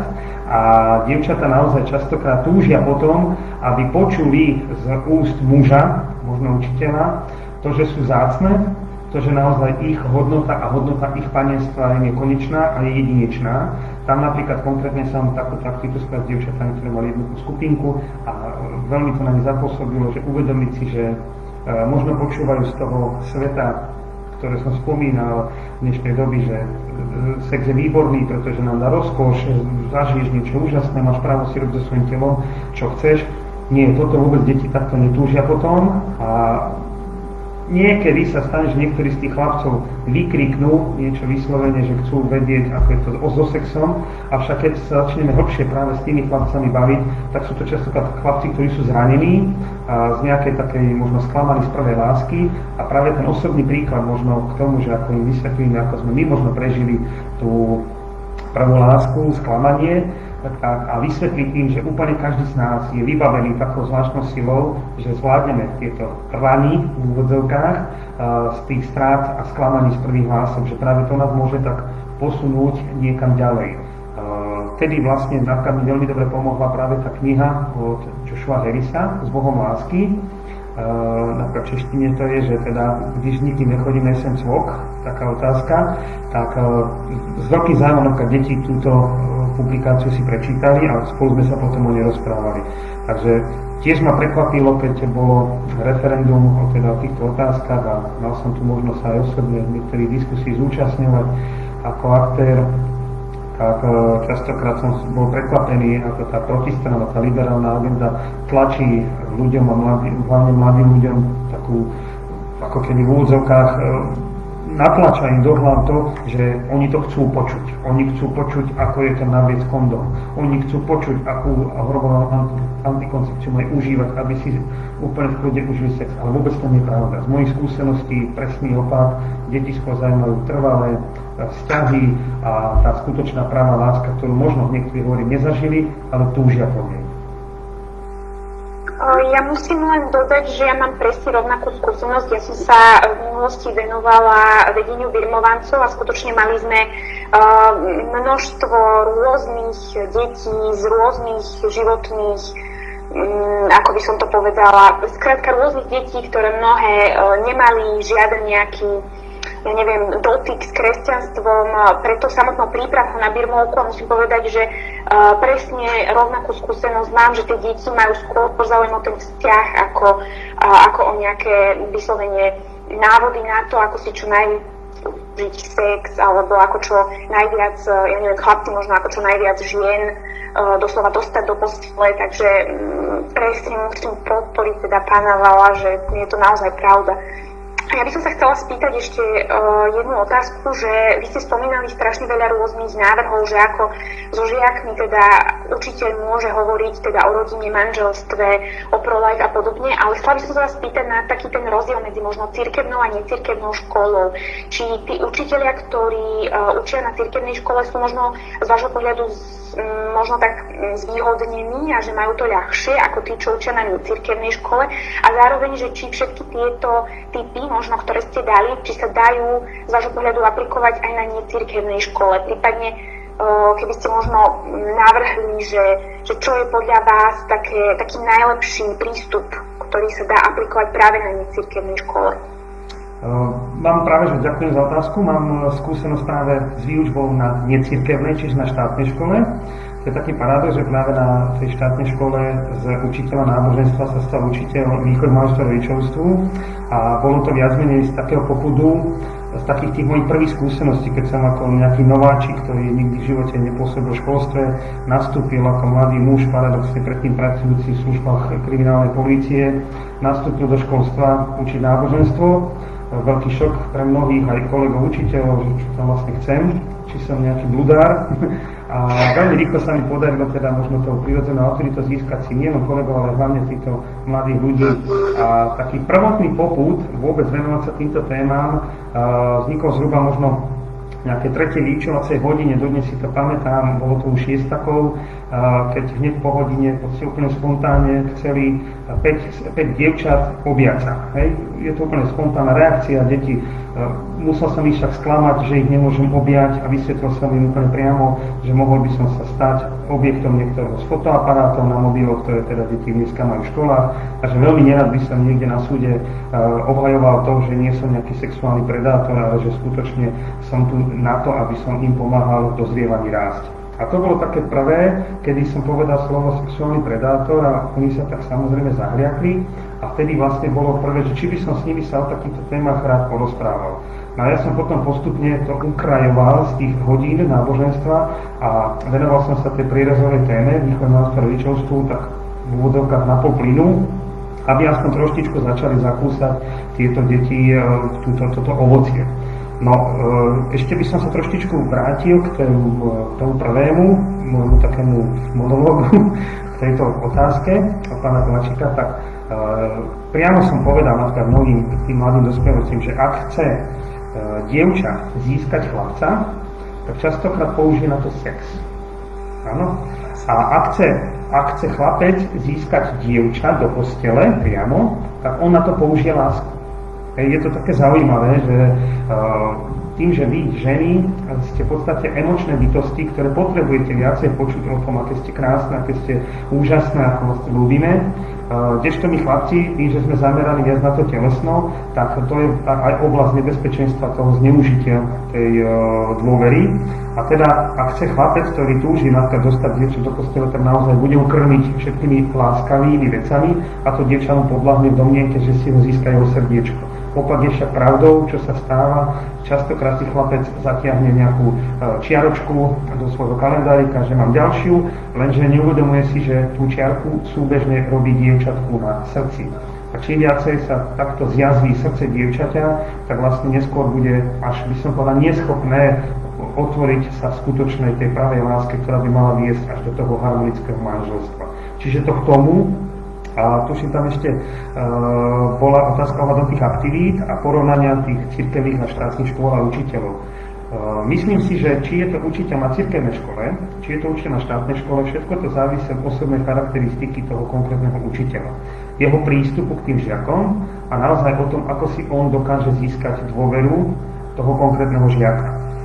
Troštičku možno sú vo výhode učiteľa v cirkevnej škole, keďže majú v podstate predpoklad, že tam tie deti k tej morálke prirodzene sú vychované doma, čo však samozrejme vieme, že nemusí byť vždy a priori pravdivé, ale častejšie sa teda môžu dostať do týchto tém z toho pohľadu čistoty a lásky. Čiže tu by som videl možno troštičku to zvýhodnenie, avšak aj podľa toho, ako ste spomínali, že ja mám tiež skúsenosti s tými birmovancami, tak častokrát možno deti z tej cirkevnej školy sa častejšie pýtali háklivejšie témy, a to možno práve preto, že tí učiteľia niekedy predpokladali, že však tieto deti to nezaujíma, že oni asi dostanú dostatočnú odpoveď z toho, čo my im prirodzene ponúkame, čo možno počujú niekde na kázniach alebo v nejakých spoločenstvách, ktoré navštevujú.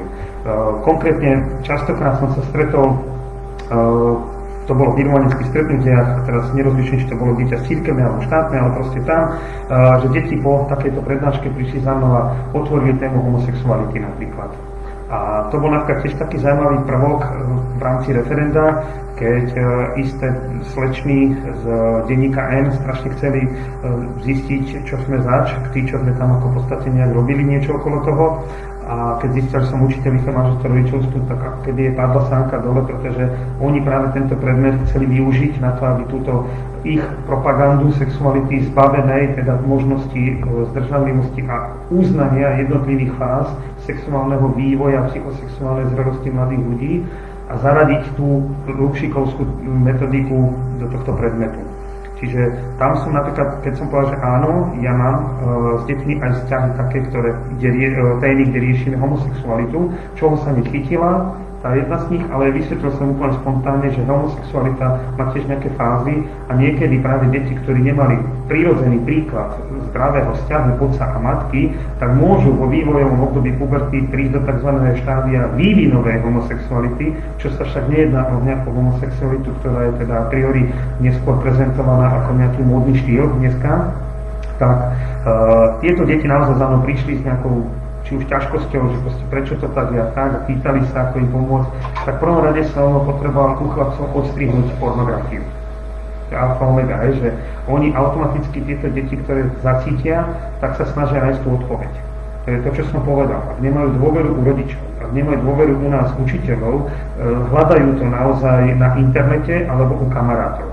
Na internete, keď si dáte napríklad do vyhľadávača cítim sa byť homosexuál, čo s tým, tak vás okamžite zaplaví sprška hneď už možno aj konkrétnych žiadostí o priateľstvo cez nejaké tie siete, vtedy to bol teda konkrétny pokec, a kde teda už ich pozývali do tých skupín. Tam následne tieto deti sú nejakým spôsobom masírované, že vidí spravdu, on utvrca v tom, je to normálne. Hej. A častokrát, možno v 90% z detí, ktoré za mnou prišli, sa v tom neutvrdili a neskôr naozaj začali mať pekné vzťahy s opačným pohľadom. Pretože sa to týkalo aj dievčat, aj chlapcov, tak by som povedal pol na pol. Že toto sú tiež veľmi dôležité také postrehy, prečo je dôležité vybudovať si ten dôverný vzťah tým deťom, aby aj s takýmito ťažkými a citlivými témami za vami tí deti prišli. Takže možno aj tak. Ja mám otázku. Vy ste spomenuli viackrát tú, nazvem to, že morálne problematickú metodiku. Máme nejakú alternatívu, alebo existuje nejaká vypracovaná? Myslím si, že práve aj tá knižka, ktorú som tam ponúkol ako výchova manželstva rodičovstvu, to je jedna z vecí, ale samozrejme je mnoho iných, napríklad Slovenská spoločnosť pre rodinu a zodpovedné rodičovstvo, pani Lencová, určite poznáte Terku Lencovú, tá už v minulosti so svojím manželom, autorom paradoxne skoro všetkých etických výchov, ponúka túto alternatívu, len sa aj treba chopiť, aj treba ho niekedy možno pretransformovať a treba ho vedieť nejako zladiť do konkrétnej témy, pretože tých aktivít, ktoré môžu viesť a pomáhať učiteľom, je strašne veľa. Napríklad ja vám môžem ukázať takú maličkú brožúrku, mám aj pri sebe, neviem, či to vidno, výchova manželstva rodičovstvu, a to je napríklad súbor aktivít, kde od prvého stupňa, od tých najmenších, postupne vieme tie deti nejakým spôsobom formou tých aktivít, zážitkových učení dostať do takého povedomia zrelého mladého človeka. Ja som veľmi rád, že ste uviedli nemálo zdrojov v tej prezentácii na konci, čiže budeme môcť, keď to zavesíme na webovú stránku Národného pochodu za život, tú prezentáciu, tak budú si to ľudia môcť dohľadať a pozrieť, aj teda čerpať ďalšie vedomosti a teda môžu aj používať tí učitelia. Ešte čo som si napísal počas vašej prezentácie takú otázku, že zaujal ma váš dôraz na takúto prirodzenú ostýchavosť. Hej, to sa dneska ako vôbec nenosí, ale teda však ľudí, že prečo to tak zdôrazňujete, a potom, že či považujete napríklad používanie vhodných slov vo vhodnom veku, v primeranom veku toho dieťaťa, žiaka, študenta strednej školy povedzme, za teda dôležité, alebo vlastne a preženiem to, že máme už s trojročnými deťmi rozprávať s pojmami ako napríklad penis a vagína. Alebo máme ich prispôsobovať proste tomu ich veku, aký je váš názor. A tá ostýchavosť teda k tomu.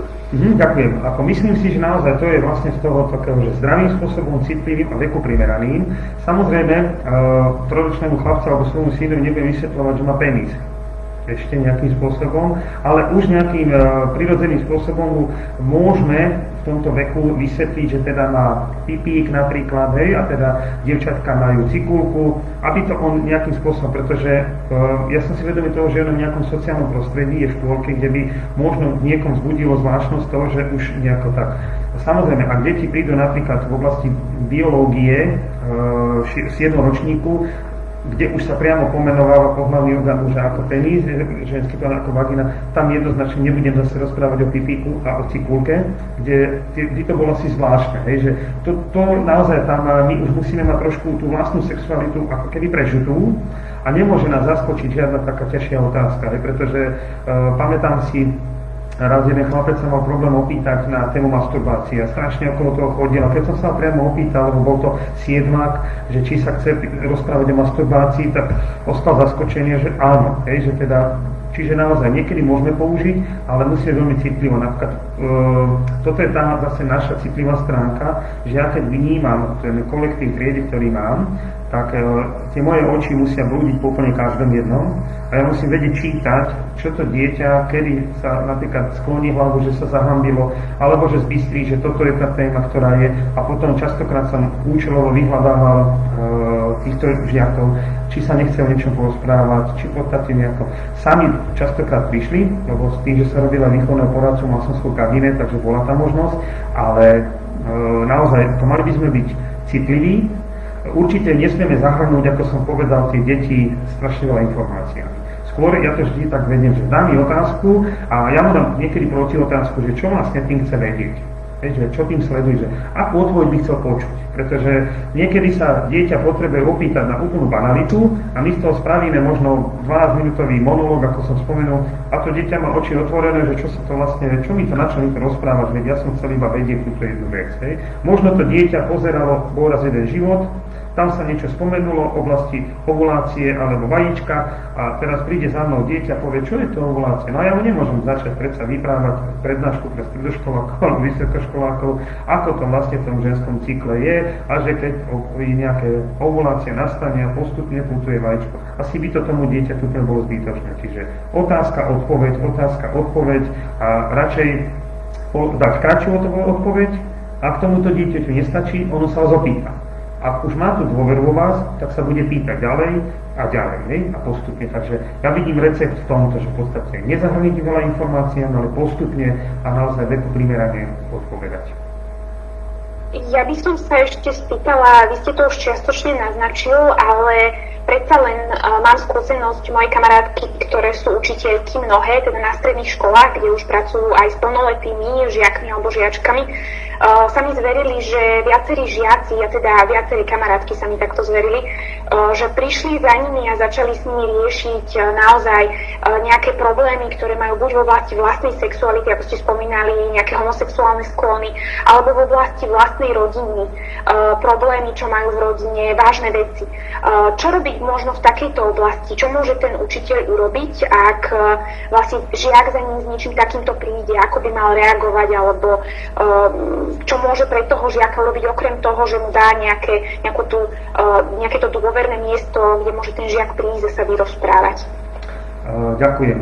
Tu si musíme byť každý vedomý tých svojich kompetencií. Pokiaľ ja ešte som schopný tomu dieťaťu nejakým spôsobom pomôcť, tak môžem to urobiť. Ale ak už napríklad sa bavíme o tom, že ak má nejaké priame problémy doma v rodine, nedaj Bože sa môžeme dozvedieť informáciu, že to dieťa bolo sexuálne zneužívané, tu si tú informáciu nesmiem nehať pre seba, ale tomu dieťaťu priamo povedať, poďakovať mu za veľkú dôveru a úplne otvorene povedať, prepáč, avšak toto už hraničí možno s trestnou činnosťou a ja som povinný to nejak ďalej posunúť. Neboj sa však a ponúknem mu tzv. Tou empatickou reakciou, že som pri ňom, chápem, ako sa cíti a pomôžem ho nasmerovať napríklad na sociálneho pracovníka, alebo možno priamo, ak sa jedná o nejaký spáchanie trestného činu, na psychológa, ktorý ho následne pripraví na nejakú výpoveď pred políciou. Možno napríklad aj takoto.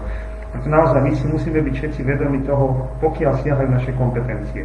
To, že ja z dôverou si vypočujem, že to dieťa za mňa príde, to je super, to si musím vážiť na tých ľuďoch, dať mu to najavo, prejaviť ten záujem o neho, ale ak už sú to ťažké témy, tak pokiaľ viem odpovedať, pokiaľ mám možnosť ho nasmerovať niekam, napríklad v tej oblasti homosexuality, ako som spomínal, tam som dokázal s tým deťmi pracovať s tým, že otvorili sme tému pornografie u tých chlapcov a všetci, v podstate všetci, unblock, všetci chlapci, ktorí mali problém s homosexualitou, a to boli aj chlapci, ktorí chodili na cirkevnú školu, aj na štátnu školu, tak naozaj prepadli následne pornografii, zameranej na teda homosexualitu a tam sa ako keby utvrdzovali. To som nedovolil, že v podstate z tej vývinovej ja môžem prirodzene vyrásť, že vyzrieť, ale ak ja prepadnem napríklad homosexuálnej pornografii, tak sa môžem utvrdiť. Potom už ja si myslím, že medzi nami je dosť veľa homosexuálne cítiacich ľudí, ktorí sa iba jednoducho, ja to poviem tak, že možno zmýlili v tom vývine a utvrdili sa, tak asi som homosexuál, a naučili sa s tým žiť. Taktiež takéto dieťa musí cítiť to, že vo vašich očiach nestratilo na hodnote. Je to veľmi dôležité, že povzbudzovanie v tom, že naďalej je cenný, má vlastnú dôstojnosť, je to dieťa, ktoré si zaslúži úctu. A jednoducho my aj ako napríklad kresťanský učiteľ, pretože ma tak vnímali ako učiteľ náboženstva, neodsudzujem jeho ako homosexuála, ale mám problém s tým homosexuálnym správaním, ku ktorému vedie toto všetko, čo on vlastne teraz momentálne zažíva. Čiže snažím sa ho dostať možno, ak aj sa chcú, alebo sa utvrdzujú v tom, možno naozaj cítia tú homosexualitu tak prirodzene, tak jednoducho tam sa potom snažím pracovať na tom, aby to na tej zdržanlivosti, že v podstate pracovať s tým svojím vedomím a tým, že napríklad konkrétny príklad dám pre akékoľvek deti, ktoré možno majú problém s pornografiou, nemusia to byť homosexuálne cítenie, tak mobil alebo internet nesmú mať miestnosť, kde idú spať. Pretože to je tak silné v tom období dospievaní, že proste tomu prepadnú. Nemyslím si, že majú až na toľko výbavu, aby nepodľahli takéto brutalite, ktorá sa na nich šíri a naozaj jedným kliknutím na internete to máte rozbalené. Tedy ja doporučujem napríklad dať si tento mobil alebo notebook odniesť rodičom do spálne. Pretože dať to na chodbu, dať to do kuchyni, to nestačí. Tam v noci pôjdete. Ale do tej spálne, k tomu otcovi máme na nočný stolík, tam si asi už netrúfnete a častokrát sa stalo potom aj spätná väzba od tých detí, že oni naozaj vychladli. Že aj keď tá žiadostivosť toho tela bola silná, to vzrušenie tam prišlo, tak jednoducho prirodzenou cestou tým, že potrebovali nejako k tomu mobilu notebooku sa dostať tabletu, tak kým tam prišli, tak aj zabudli, čo chcú, že v podstate možno takýmto spôsobom, ako môže to byť jeden z receptov, ako s nimi treba pracovať. Takisto sa netreba napríklad báť, lebo stalo sa mi to, vieš, sa ma priamo opýtali, že ja som nebol pubertiak, samozrejme bol som. Samozrejme som aj ja prežíval aj túto fázu, aj psychosexuálnej zrelosti a vysvetlil som, že akože v podstate my sme mali troštičku takú výhodu v tom, že sme nemali také možnosti. To je, neviem, ako by sme reagovali my v tom veku, keby sme mali rovnaké možnosti. Ťažko je to povedať. Samozrejme, tá naša výchova, ktorú sme dostávali nás nejakým spôsobom brzdí. A tým, že máme rodičov, ktorí nám ukazujú tú pravú cestu takej slušnosti, normality, nežnosti, tak sme až tak nepotrebovali. A povedal som im svoju skúsenosť o tom, že som mal aj ja nejakú proste takú túžbu, ako možno nejaký nástročný 8 9 uvidieť nejaký obrázok nahej ženy. Áno, prirodzene som to chcel vidieť, ale nemal som možnosť. Čiže ja, ak som si aj šetril nejaké korunky, že som si chcel kúpiť nejaký čas, tak som si ho nekúpil, lebo zase som sa hanbil ho kúpiť. Čiže preto ja zdôrazňujem, to je odpoveď zároveň na tú hanblivosť prirodzenú, na ten taký stúd, aby sme si toto uvedomili, že v podstate naozaj tá teológia tela, či už v tom podaní pre tých mladých alebo pre starších priamo môžeme ísť cez otázky cirkvi o sexualite, to je tiež výborná kniha, som to neuviedol, ale vedia si to dohľadať naši poslucháči, tak priame otázka, odpoveď a zistíme, že aj my sme to prežívali, ale jednoducho musíme im dať tú možnosť sa nám zdôveriť, to je také cieľové. Áno, vy ste otvorili, by som povedal, že až takú pandorinu skrinku s tou tematikou pornografie a aj masturbácie pri týchto teda žiakov základných stredných škôl. Ja čo tiež počúvam, tak je to veľký, obrovský problém, že vy ste teraz povedali jednu takú technickú radu, by som to tak povedal mladému človeku, že áno, majú oveľa väčšiu dostupnosť toho na jeden klik, tohoto odpadu, ja to nazvem, jednoducho majú to dispozícii a že podali ste radu dať to proste dospelým rodičom. To akože trochu sa pousmiel a pritom si uvedomil, aký fantastický geniálny nápad to je, keď ten mladý človek vyslovene ako aby potom v noci nesiahol. Že ako s touto pliagou ešte možno inak môže ten mladý človek bojovať? Máte nejaké praktické rady? Napríklad v škole som si všimol, že v určitom období, zhruba sú to tí 7-ci, 8-ci, sa častejšie začali pýtať na toaletu. Tiež je to jeden z popudov, vo mne vyvolal, no asi nemáš problémy tak s nejakým močovým mechúrom, že potrebuješ každú hodinu na toaletu, lebo som to tak trošku odsledoval, tak jednoducho potom som na základe nepustiť proste tie deti nejako, nehať ich vychladnúť, že proste, lebo to vnímate, že ten chlapec je tam nejak v tej lavici taký nervózny a neviem, čo mu chodí v hlave a proste zrazu sa pýta na toaletu. Tak, tu začal som tušiť, potom neskôr mi tak potvrdili sami tí chlapci niektorí, že áno, že teda boli priamo masturbovať na toalete počas školského vyučovania. Pretože mnohých sa to tak zmocní, že častokrát v priebehu dňa u niektorých chlapcov paradoxne 10 krát, čo je úplne až veľmi veľa, ale je to spôsobené práve tým, že jeden mu poslal nejaký mailík, na ktorom už máme nejakú pornografiu a už sa o tom začali rozprávať. Paradoxne už žiaci na prvom stupni častokrát riešia posielaním si správ pornografickú tematiku, predtým si netreba zatvárať oči. Práve preto napríklad ja som bol jeden z tých, ktorí sa snažili zaviesť odoberanie mobilov počas vyučovania v škole, pretože tu ich učíme paradoxne aj celkové zdržanlivosti vo vzťahu k sústredenej pozornosti. Že toto sú veľmi dôležité veci, následnosti, ktoré sú, pretože to dieťa, a vie, že nemusí teda vyslovene teraz mať chuť na porno, ale má mobil a s niekým si chatuje a píše správy. Každú chvíľu pozerá na ten telefón, čiže on z tej vyučovacej hodiny nemá de facto nič. A všetko je to sústredenie o tom. Kdežto, keď sme naučili tie deti jednoducho, ráno to odozdali, samozrejme prvé kroky boli s nevôľou, ale neskôr si na to tie deti prirodzene zvyknú. Same tie deti neskôr prišli s tým, že aké to je úžasné. Že naozaj mali oveľa viac času na jednak na učenie a paradoxne na to, čo som povedal na začiatku, že ten technologický svet síce ráno si pozreli Facebook, ale veľakrát nevedeli, čo prežíva sused sediaci v lavici. Nevšímali si jeden druhého. Dievča prišlo ostrihané, nevšímal si ho. Nikto si ho nevšimol. Tiež jedna z dobrých konkrétnych rád pre učiteľov. Čakať ráno deti v triede. Každého privítať. opýtať sa, čo prežil, ako sa mal. Keď som s deťmi riešil oblasť toho, že keď prídu domov, aké otázky dostanú od rodičov, tá najčastejšia otázka je, čo bolo v škole, ako si mal známku.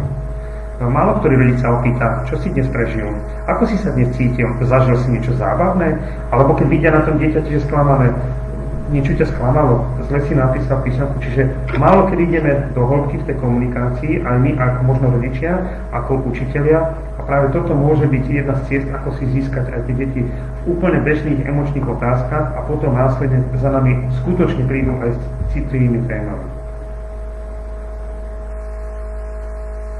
Ja otváram ústa a som fascinovaný tým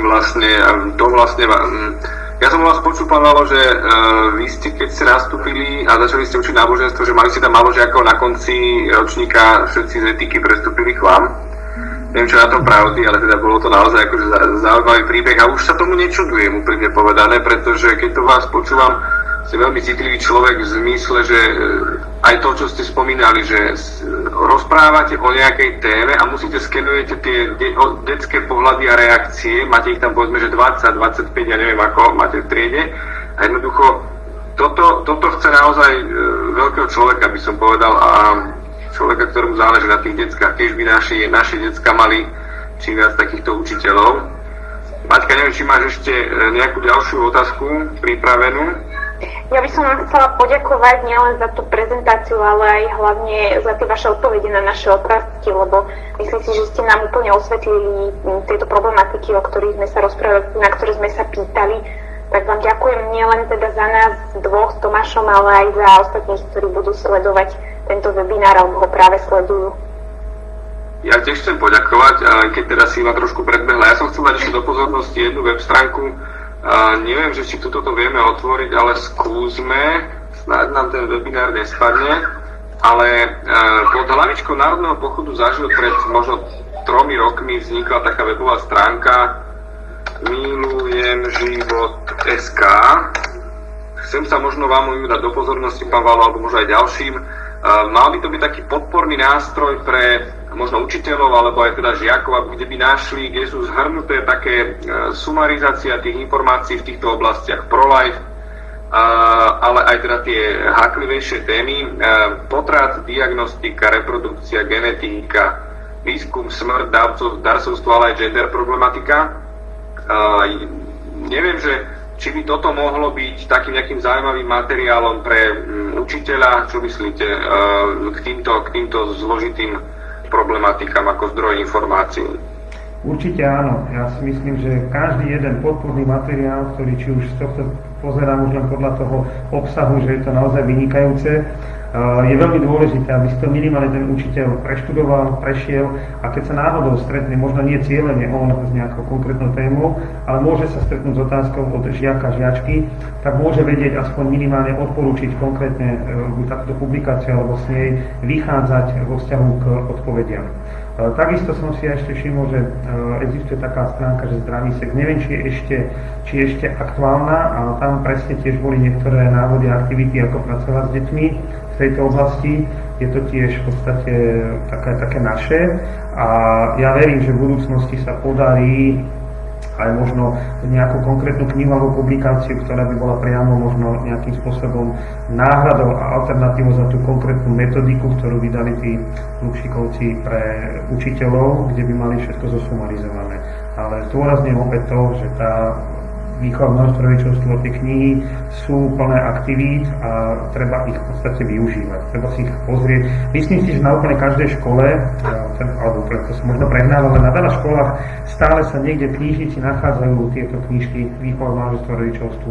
Treba po nej siahnuť, treba si ju prečítať. Sú tam niektoré základné oblasti, otázky vývojového obdobia, tých fáz, ktoré tie deti potrebujú prežívať a potom tie konkrétne aktivity od 1. stupňa až po 3. stupeň škôl. Dobre, veľká vďaka. Ja sa pripájam teda k Martinkymu poďakovaniu za váš čas, pán Valo, aj ten, ktorý ste strávili s nami tu na tomto webinári, ale samozrejme aj tie hodiny, tie prípravy, tie prezentácie a všetkých tých zdrojov, ktoré ste dali dokopy. Ako som povedal, nahodíme to na web Národného pochodu za život, kde si to ľudia budú môcť tú vašu prezentáciu stiahnuť a čerpať z nej potom ďalej. Veľká vďaka, naozaj, klobúk dole a naozaj som myslel vážne, že keď by naše decka mali takýchto učiteľov čím viacej, takých otvorených a empatických, popri tej rodine, ktorá je teda tým najdôležitejším priestorom, aby bola taká otvorená, tá priestorom odovzdávania tej lásky a informácie a hodnôt aj vzťahov a všetkých tých ďalších veciach, ktorí sú teda tzv. Citlivé témy. Veľká vďaka, pán Valo, a ďakujem aj všetkým našim divákom, ktorí nás pozreli, či teraz priamo online alebo zo záznamu, a teším sa do budúcna na ďalší webinár. Ďakujem aj ja a prajem všetkým veľa síl, trpezlivosti a nesmieme sa báť. Získame si dôveru, dajme im svoj čas a oni nám vrátia. Majte sa. Všetko dobré, majte sa.